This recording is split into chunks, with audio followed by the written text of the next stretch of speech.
Good morning, everybody. It's Tuesday. I think it's Tuesday. Should be, because I do my different prayer on Tuesday. Different type. Got a certain system. I posted an article. I wasn't looking for that article, and the bunch of posts you saw, the teaching video should go up before this, because I added verses. I made it Halloween day, and all the other videos just kind of right after that. But the article, I was listening to NPR News last night on the radio, and I heard they interviewed that reporter that wrote the article for the Associated Press, which I posted last night. And it was just, I was wondering what the statistics were for crimes committed by cops, and how hard it is to get them, and whether or not, there was a girl here, I'm not going to say her name, I've known her for years, a sweet girl, and she went out, she used to go out with one of the guys that you've seen on the videos the last few years, but also she dated a cop, a local cop. I found this out only because the ex-boyfriend, she used to go out with Lance, my friend Lance, and I won't say her name. I could, but I won't. And I've seen her and talked to her sometimes over the years, And then Lance, she'd break up with Lance, and he'd be upset and ask, I haven't seen her. But then one time, I told Lance, I said, hey, have you seen her? And she's in jail. And she normally is not in jail, this girl. She's not, there's other girls that are in and out, like my friends, the guys. On their own, I was not asking. I said, why'd she get picked up? They said, she was dating a cop. The cop told her, or the cop she broke up with the cop. I'm not sure if he told her, I'll get you in jail. I'm sure, and the reason I'm sharing this story, I want you to see that it is endemic within the system for them to commit crimes. It is endemic. And so, the other friend said, after she broke up with him, he was going to get her for something. Now, maybe that she smoked pot or something. She's not one of the girls that some have real bad, drug problems. She's not one of them. But she was in jail. And this was about 2 years ago. And so just from what I knew, and you say, John, this is all uncorroborated, but no, you have millions or thousands of actual documented cases. That's what I'm telling you. None of these things the public is not really aware, because departments do all they can to prevent these things from coming out. So, that's what the story was. I spoke with a person from the Northeast. Let me say that. And that person knows that I'm dealing with harassment and all these things. That person told me, did you know, John, that the Corpus Christi Police Department is considered the most corrupt in the state of Texas? I said, I did not know that. She said, yes. I said, well, you can't find statistics. See, this is what that article said in general about all the other things that I posted yesterday. That it's purposefully that way where you do not find statistics. I don't know if she's right. I saw some of the pictures of the new rookie officers last week a cop went to make an arrest here in Corpus Christi, and the guy pulled a gun or something like that, and he got shot, that cop. Forget his name, I just read it in the paper. And then there was a picture of a girl officer. She didn't get shot, but she was with him, and then the article said she was one of the rookies, a new officer in training.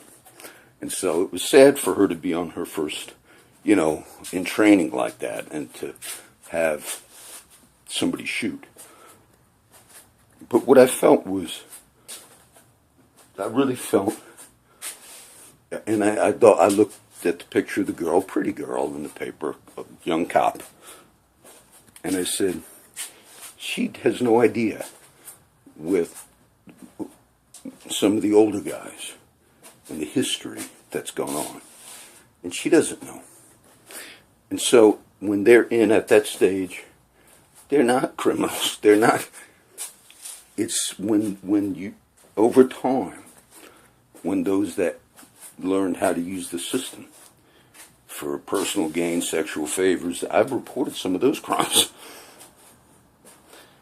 And people are, the AP article said that a lot of the women that were raped repeated times by officers were deathly afraid, because who do you report those crimes to? Here in Corpus Christi, when I went, one time I went, I've written names every day, but I went and I forget if they told me in person or, I said, look, if you have a cop here that's committing actual crimes, murder, rape, whatever, don't you report that as a crime? I was told no. If you have a criminal, if you know of a crime by an officer, you do not report. This is what I came to understand, and I forget if they told me that in person. They said, no, you don't call 911 here. You know, they might have been wrong, but it was from somebody here. And then a few weeks later, I read this was a few years back, in San Antonio, they made an arrest. The cops at the San Antonio made an arrest, and it was a drug arrest, but there were rifles and expensive guns in that home. And the girlfriend that was not arrested, but was there, after they made the arrest, the cops took all those expensive hunting rifles and everything. This was in the paper. And she went down to the San Antonio police and said, he just came into the house and took all those weapons. The next day, they found all those, the cops in San Antonio went to that officer's house. He stole everything, openly, publicly, and was fired. And I thought, but there, you actually do go to the police if a cop commits a crime. And I understood that it was different here. That in Corpus Christi, you don't do that. You begin different internal investigation. It didn't make sense to me, because I thought, and I know there are cases that were quite public. I mentioned that one, McChester. Let me tell you, McChester was an officer that was having sex with an underage girl at the school. I was going to help his family when this happened, because the mom and dad you saw in the news was at the federal courthouse, and they were Christian people, the parents. And they said, they went to stand up for their son. He was a cop. I think he was on the Department 6 years or something. And they said, you're portraying our son as a monster, and all. And they went to defend their son. And I felt bad for the parents. They were older black people, Christian people. And I had called the lawyer for McChester, the officer who's in prison now. This was maybe 4 years ago or 5.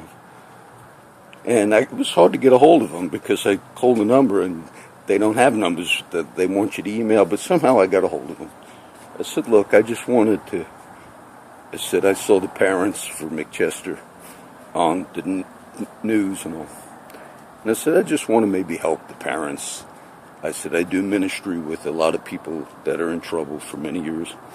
I said, maybe I'll help the parents if they need to drive, because he's in prison. I don't remember if it's Houston prison or where. I said, but maybe I'll help them drive to visit their son. And I was going to I used to do jail ministry and go and talk to the guys in prison. I did that for years. And I thought maybe I'll just start doing something like that. And I did call and made an effort, and I never worked out. I never wound up doing it. But I'd let you know that because I was going to try and help the parents. That was what I was going to do. But I probably wouldn't have had time for that. But his crime was reported because that girl that he was sleeping with showed up at the hospital for something, and she reported it there. So the article that I saw, and the few that I didn't read the whole article yet that I posted, but when I heard it on NPR News last night, they were interviewing him, and he said, the guy that wrote the article said, it's purposefully that way, where it's a culture of cover-up. And even if you have, and I've searched for this before, just Googled it, officers' history of arrests, just to see what, nothing. And I realized they will purposely hide that stuff. They will hide that stuff.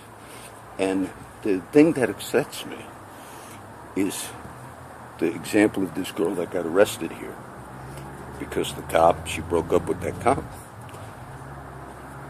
They fear they can get out of the county jail. A lot of my friends got out of jail here over the years and told me I had to walk all the way back to Flower Bluff, and I walked that from here just on my own multiple times because I used to walk a lot.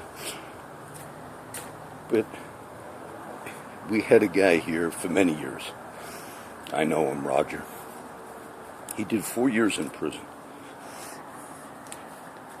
And because he threatened that cop. Verbal threat. The cop says, we will not stand for that. The same one that involved in everything that you heard me speak about. And when the guys get tired and retaliate, they go to prison. Then when they get out, whether it's here at the court or they're put on notice, you didn't think we can do that to you? Girlfriend, you broke up with the cop, you don't think we can do that to you? We'll get you right now coming out of the jail with no crime at all. If we see you walk the street, we can pick you up, not tell you what you're being detained for, make something up, and you'll be in there again for 6 months until we decide maybe we'll drop it. A lot of the judges, my friend Henry Schultz. Henry is a very good Christian man. And Henry has been homeless for many years. And I always wanted to get Henry on the video. But Henry's a good Christian man. Involved in none of the drug addiction things or any of that. And I helped Henry for years, and we'd get together. And a few years ago, Henry told me he wanted to tell me, so I didn't hear about it. I've seen him one day. And he teaches. He's a very excellent Bible teacher, Henry. He said, John, they put the cuffs on me last night, the cops, a few years ago. And Henry, I said, he was at HEB. And Henry does look the part. He looks homeless, but he's harmless, Henry. And there was no cause. He asked, why would you even put the cuffs on me? This is here in Flower Bluff, where all this has gone on. And I'm assuming they had maybe a complaint, some homeless guy was asking for money. That would not be Henry. But HEB, you know, there's little areas there where you can sit down and drink a soda or whatever. I think it was in that area. And when Henry asked, like, for no reason, you know, he wanted to know, I'm doing nothing. They let him know, if we want, we'll put you in jail. You don't have to know why we put you in jail, Henry or anybody. This goes on here.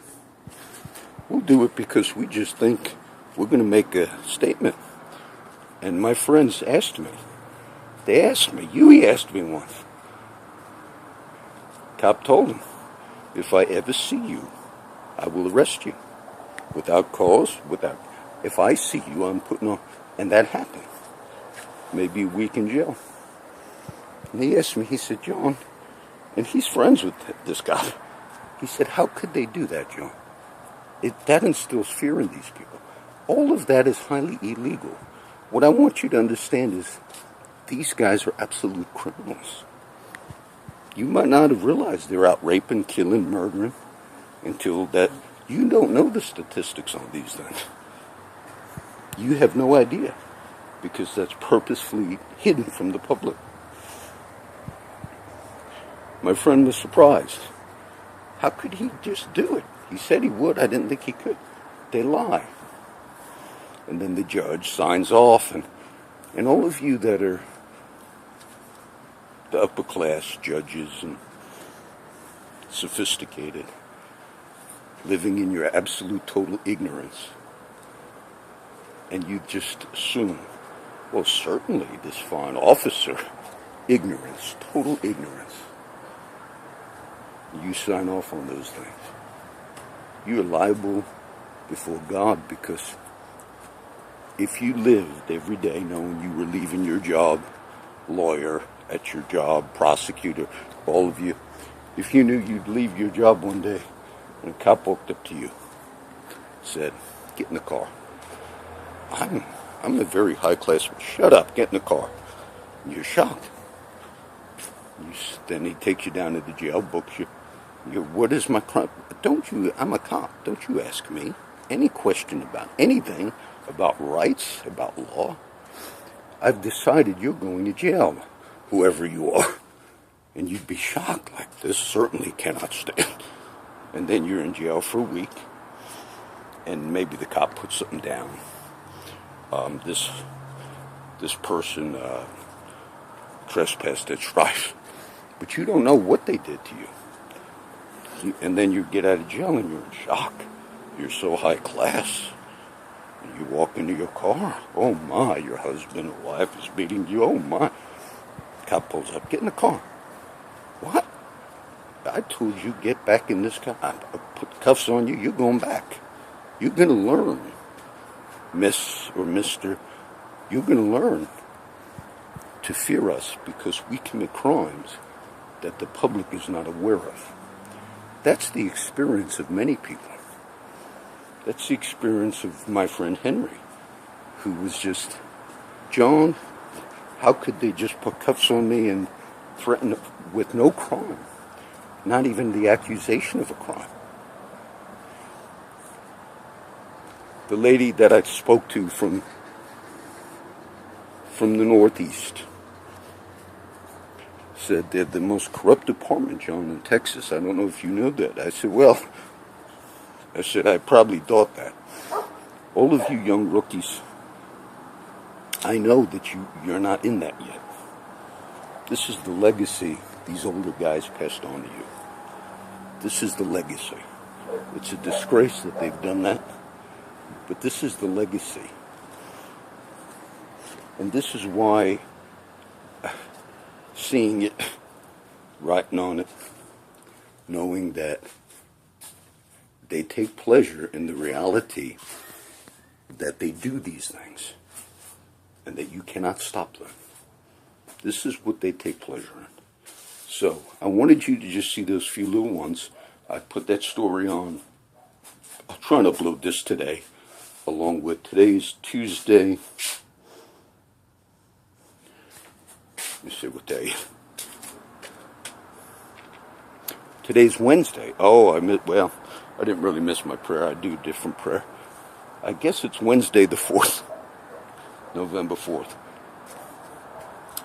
But I want you to get a feel and a sense.